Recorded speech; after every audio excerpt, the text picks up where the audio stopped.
Okay. Wow, welcome back. That took a long time to set up, but it's okay. But it's we're so here worth now. it. It's Christmas has gone. I thought you were going to say it is Christmas. No, I wish it was it's still, not. but it's not, unfortunately. Yeah, Christmas is gone. And the new year is here. It's here. It's still January.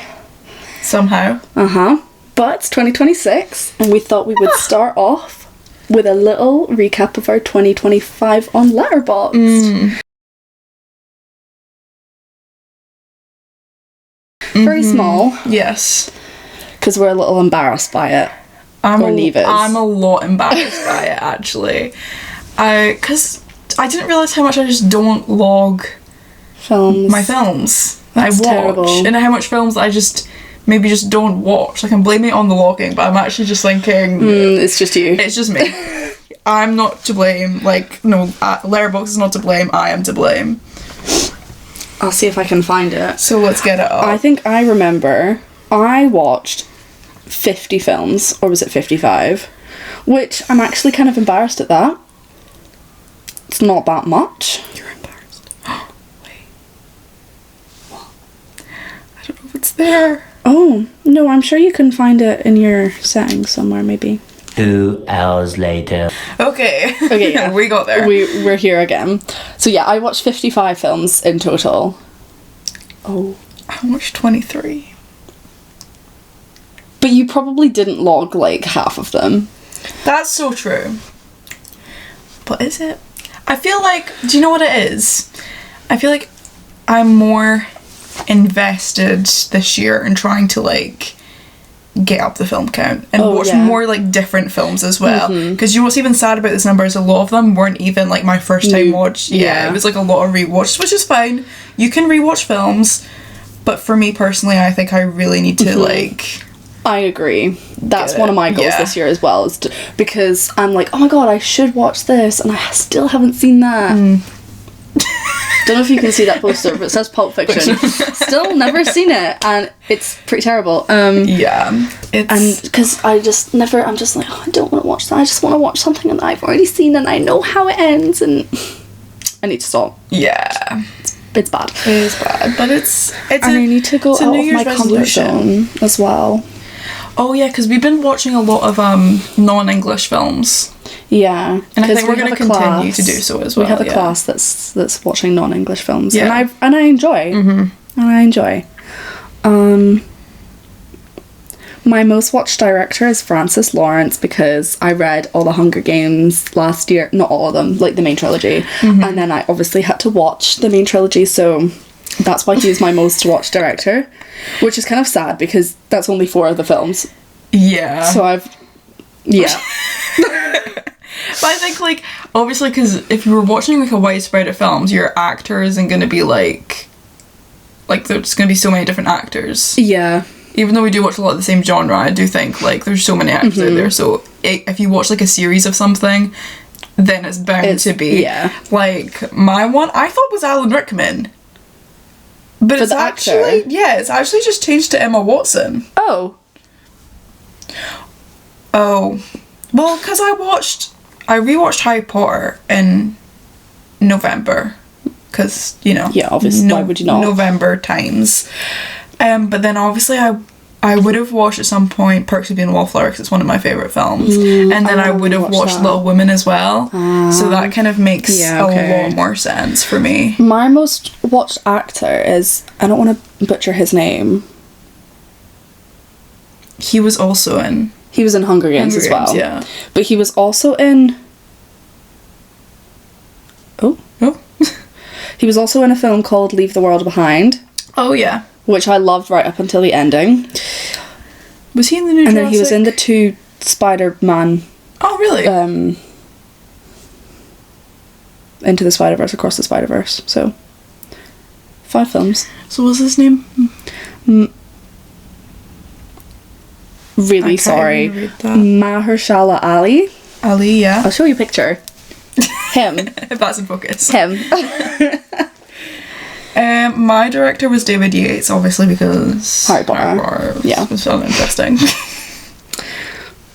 And then we've got my 3 top highly rated 2025 films. The first one actually isn't a film. It's the short series Adolescence. I watched it.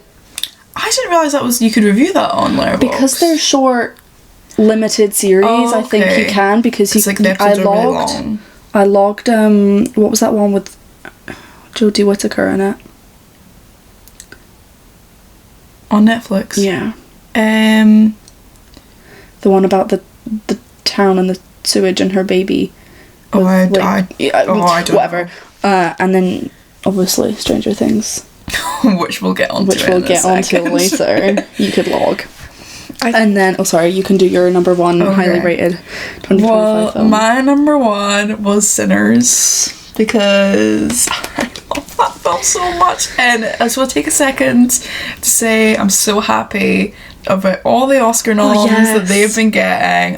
Breaking records. They deserve it. Oh, they really do deserve it. Everyone in that cast production team deserves that. So that was my highly rated. 5 stars. Yeah. If I could give it 6, I would, but I can't. And my second one was actually the House of Train Dragon live action, which I gave 5 stars, but I think I gave that 5 stars like just purely because of this nostalgia. It was a really well adapted live action. I probably wouldn't actually give it 5 stars. Probably give it 4 looking back on it now. But I guess I was just happy. Yeah. Yeah. My second highly rated one was Wicked for Good, which I gave 4.5 stars. Guys, I won't talk about it because I'll take up all the talking time. I just love Wicked so much. Like, I just love the films, and oh my god, I could gush about them all day, but I'm not going to. But I think it's kind of interesting. Sinners must have been my only 5-star review. Yeah, last year. That's quite crazy. I'm a harsh critic. Yeah. God. Wow. And then my last one was Frankenstein, which I gave 4.5. And that actually is now my number 2 in my top 4 because I loved it, and that's all I'll say about it. It's just a really good film. My third one, again, only 4 stars. So I've kind of just... God. Oh, wow. Me. It was Weapons, which is kind of surprising to me that I didn't watch anything else that, like... I'm sure I rated other things 4 stars, and maybe that's just, like, made the top for some reason. But I don't know. I don't know how they decide, like... No, neither. What goes in the top 3. Anyways... I really loved Weapons. I think I'm a sucker, even though I've got Wicked in here, I was about to say, I'm a sucker for an original story. Oh, of course. As we know. 100%. But, yeah, and that really gripped me, and I love horror, obviously. So that was really fun for me. I really enjoyed that film. Should we just go into this one? I was going to say... My most popular day to watch was a Monday. That's crazy. That is crazy. You wouldn't be able to do... Well, no. Because technically we're watching the films on the Sunday night, but I just feel like a Monday is such like a busy... Yeah. I don't know. Well, free Mondays. Yeah. Mine was a Friday, which I feel like makes a lot more sense. Yeah. And then my first watch of 2025 was Requiem for a Dream, which I absolutely loved. Yeah. But kind of a crazy way to begin 2025. That is. I've heard some crazy stuff about that film. Good film, though. Yeah. Highly recommend. Just saw your first watch of the year. And I think this shows, because we saw this when it came out in April. So you guys have to understand, I obviously hadn't logged anything for like 4 months, and I wasn't really on Letterboxd chronically as I am, I think, now. This is so embarrassing. My first watch of 2025 was the Minecraft movie. It's okay. It's not okay. No, it's okay. I don't think you want to admit that. Just pretend you never heard that. Let's move on to the last watch. Let's move on, yeah. You say yours.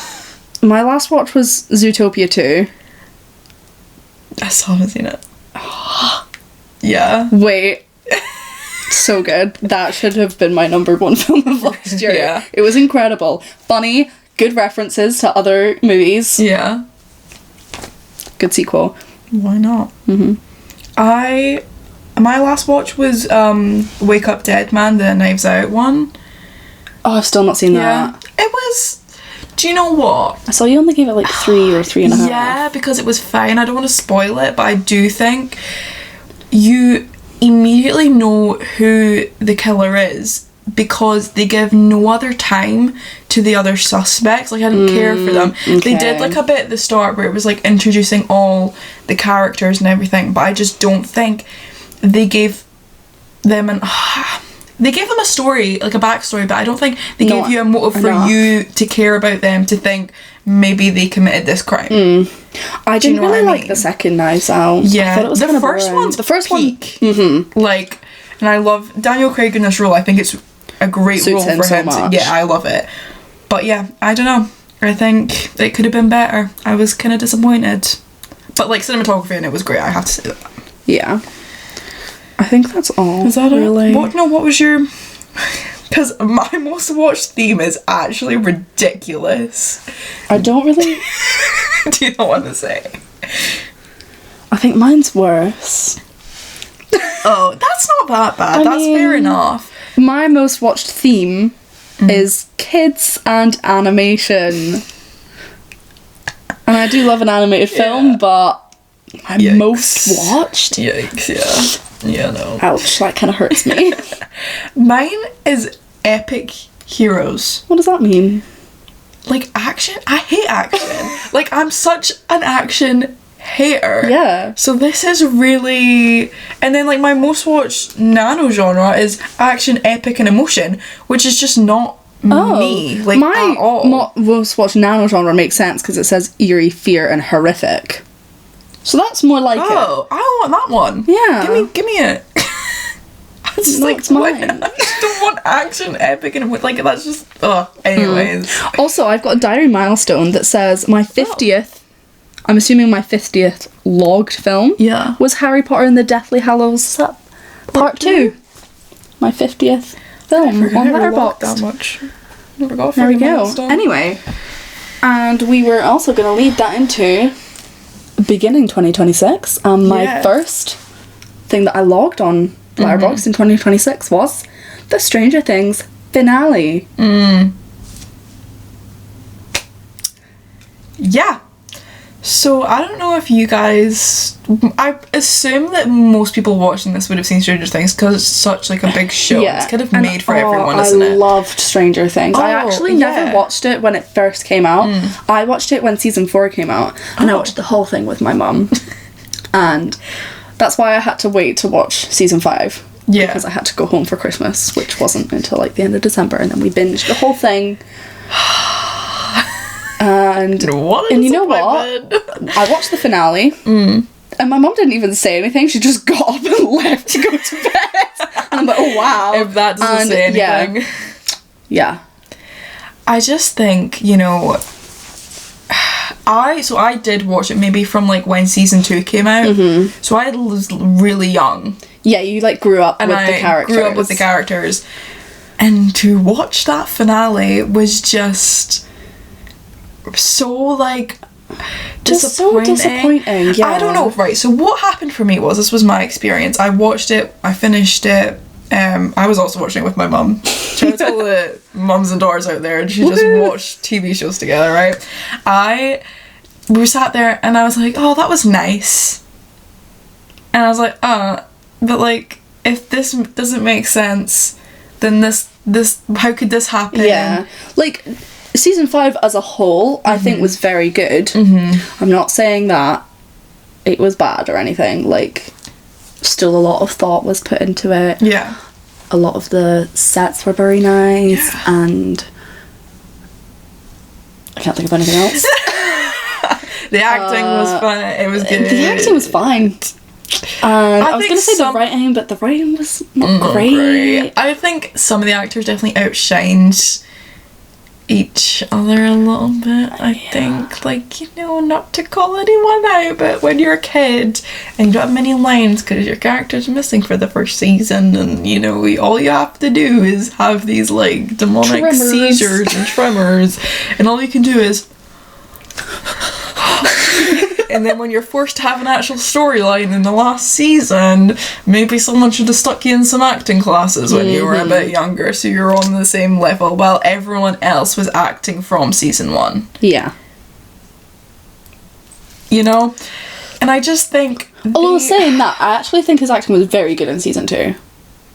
Obviously it was just, like, seizures and tremors, but, like, that was very good. His physical acting was very great. Good. But now he has to have, like, emotion. And, like, depth. And speaking. And I just don't think... Do you know what? I saw a review and I was like, I completely agree. It's like every 5 seconds in season 5, they'd be like, oh my god, look at this object, pretend it's the wormhole, and then look at this object and pretend it's, you know, the Demogorgon, and this is what we're gonna do. And that happened about 5 billion times in the show. You know what I saw is that Netflix won't allow you to put a show out unless you physically say, like, the storyline at least, I think it was 3 times, because the audience is just on their phones watching, which is crazy. It's get off your phone then. Yeah, like, why? Like, if you want to scroll and watch something, don't put on something with substance. Like, just reality put on, TV or something like that. Do you know what I mean? Like, that's what it's there for. Yeah, like, come on, guys. Like, no, it's so upsetting, and I just think we all wanted so much more, because do you know what, we've been keeping it kind of, like, vague, but I think, spoilers ahead if you haven't seen it, but I think they should have just killed 11 off. They should have... Okay, here are all the characters that should have died in season 5, not because I hate them, but because you can't just have everybody survive, okay? Nancy and Jonathan should have died in that. I also have, like, a thought about that scene as well. Okay, well, we'll put a pin in that. Okay. Steve also should have died.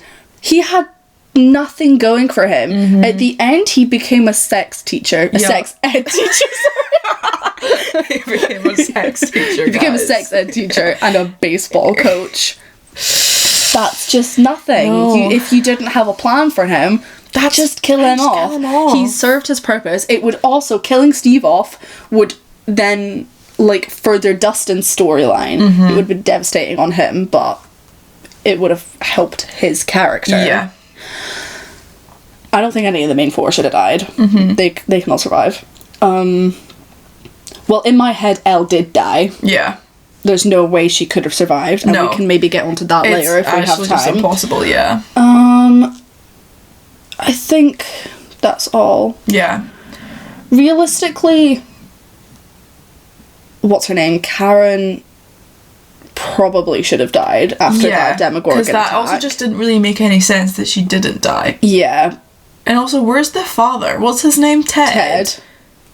Did he survive? Do we care? Yeah, I don't really care. Do you want me to care about yours? I don't know. I couldn't really figure out where we were going with this. Also, Max shouldn't have died, but she should have had some sort of, like, she went blind. How did she graduate high school? Yeah, she was in a coma. She was in a coma for, like, a year. More than that. And, you know, like, when you wake up from, a coma, you can't just immediately, like, function again. It takes time to recover, so I'm guessing she would have been out of school for longer as well. So it just makes absolutely no sense. I guess we don't really know how things work in America. I mean, like... you just like to assume, eh? Yeah. But I think she should have been blind. Yeah. And, like... Yeah. Had something. I don't know. And then I also think that Jonathan and Nancy bit... Did you That was also really confusing. It was a breakup scene? No. Neither did I. I thought... They just agreed not to get married, right? Yeah. Right, okay, so what he said was like, oh, will you not marry me? And I took that as, oh, we're too young to get married. And I can't marry you because... like, to fix our problems. Yeah. So let's fix our problems first. That's how I took that. Yeah, me too. That's how most people took that. Everybody that I've spoken to took it as that. But then when they came out, like, I don't know if it was the Duffer Brothers or whatever, said, oh yeah, that was a breakup scene, everyone was like, huh? Did we watch the same scene? Yeah. Like, I just don't understand. You should, like, what? Yeah. Huh? Oh, I also just... Yeah, and then they should have died. They should have died. They should have died in that scene, yeah. Because why would it stop? Because it just rising. stopped. It just stopped and It just turned hard. hardened, yeah. Why? I don't get it. Just like the air, like, also there's, where were the demo, like, gorgons or dogs and the Anything. void thing? Why was the battle Loki kind of anticlimactic? Not to be that girl, I saw but, like, this thing that was like, Will's coming out scene lasted longer than the final fight. yeah. And not to, like, be that kind of person, but I also think you kind of did the queer community who watches your show dirty, because as much as you say it, you did play up a bit that Mike and Will had maybe a thing going on, and when they were on that tower, I do think Mike saying, what was it? What went, oh, so we can still be friends. Yeah. I want to be best friends. That scene was so unnecessary, because I remember watching that and being like, wait, there's no way they're like, Yeah. actually, I'm I mean, I never saw anything. I don't think between they Mike were and ever Will. gonna end up together, but I do think the way, if you look at how they've handled the social media, how they did the interviews, I think it was a bit ridiculous that the way they handled it, if that makes sense. They did that just to keep their queer audiences enticed. Yeah, And okay, that, by that's definition, is queer fishing. And I actually just think it just pisses me off a little bit. And also, where was Vicky?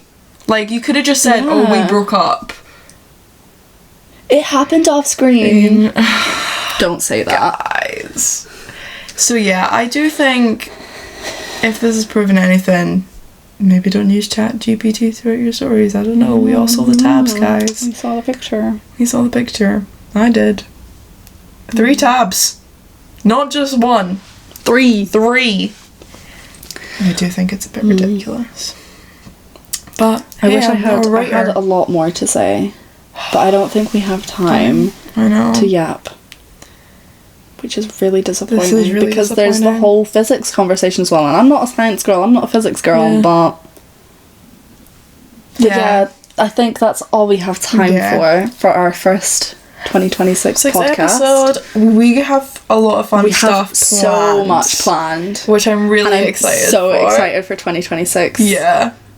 I really am. Podcast. I can't wait. I can't wait. You might see some, I don't know, different kind of episodes in the future to what we've been doing before, which is kind of Letterboxd centered, but like, well, you guys look forward to it. You'll have it. You'll keep your eyes open. Keep your eyes peeled. Ah.